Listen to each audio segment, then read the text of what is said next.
नमस्कार, स्वागत आहे तुमचं भारतीच रेसिपीमध्ये।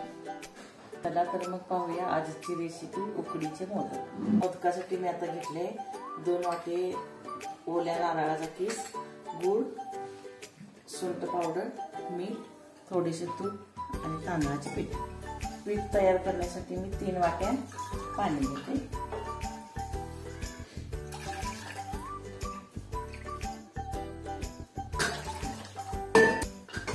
पाणी आता मी उकळायला घेते। ज्या वाटीनं पाणी उकळत ठेवले त्याच वाटीनं मी पीठ घेते।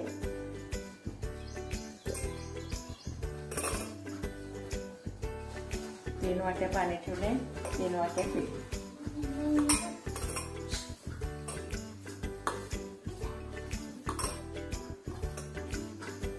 मध्ये चवीनुसार मीठ घालून घे। या पिठामध्ये 2 ते 3 चमचे तूप घालून घेऊ।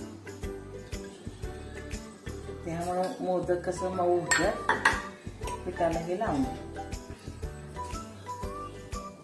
आता हे पाणी उकळलेलं आहे, आता हे पिठामध्ये घालून।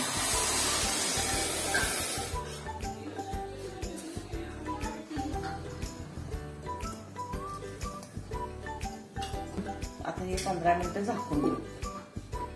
त्यासाठी लागणारे सारण बनवून, त्यासाठी आपल्याला लागेल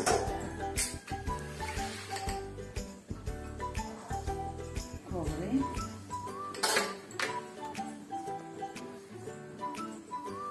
त्यासाठी आपण ह्यामध्ये 2 चमचे तूप घालून घेऊ। गूळ घालून आता खोबरं जरा भाजलं, गूळ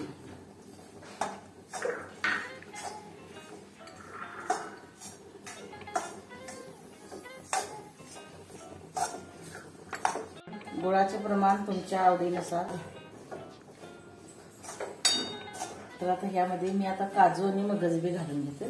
तुमच्या आवडीनुसार अजून ह्याच्यात सुकामेवा घालू शकता। आता मी सुंठ पावडर घालते, तुम्ही वेलची पावडर सुद्धा घालू शकता। आता हे 15 मिनिटं झालेले आहेत, याचं आपण पीठ मळून घ्यायचं। ह्या पाण्यातच पीठ गरगटून घेत होते, आता हे पाणी आपण त्याच्यात ओततोय, त्यामुळे भांड्याला पीठ असं चिकटत नाही। आणि हे आता गार पाण्यानंच मळून घ्यायचं।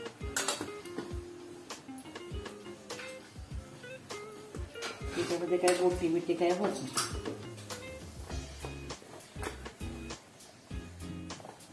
बघू शकताय पीठ मळून तयार आहे।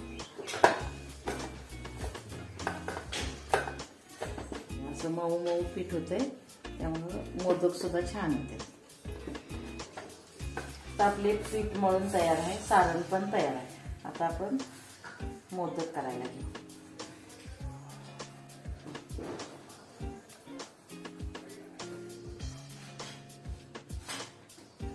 ह्यामध्ये सारण भरून घेते।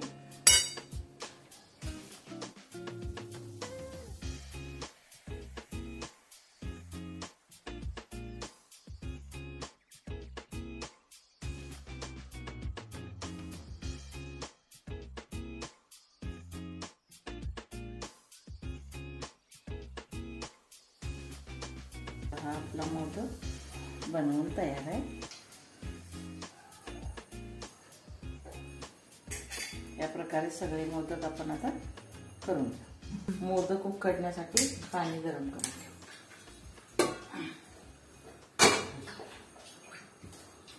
हे पाणी उकळलेलं आहे, त्याच्यावर चाळण घेऊन घेऊ। या चाळणीवर मी हळदीची पाने घालून घेते, त्यामुळे त्याला चव सुद्धा छान लागते। मोदकाला वास छान येते हळदीच्या पाण्याचा, त्यामुळे मी घेतल्यामध्ये पाणी घालून घेते।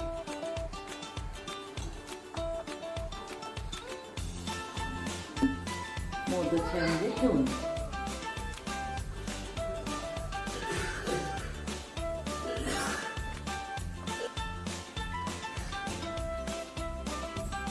आपण या मोदकाबरोबर 1 करंजी सुद्धा करून घ्यायची।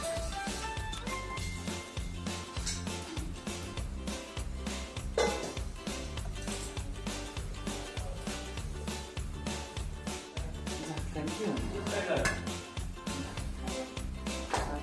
मोदक शिजवून तयार.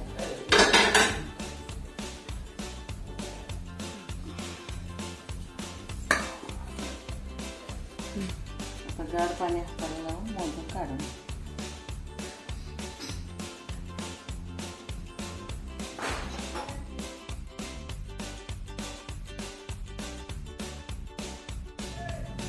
आता आपले उकडीचे मोदक तयार आहेत.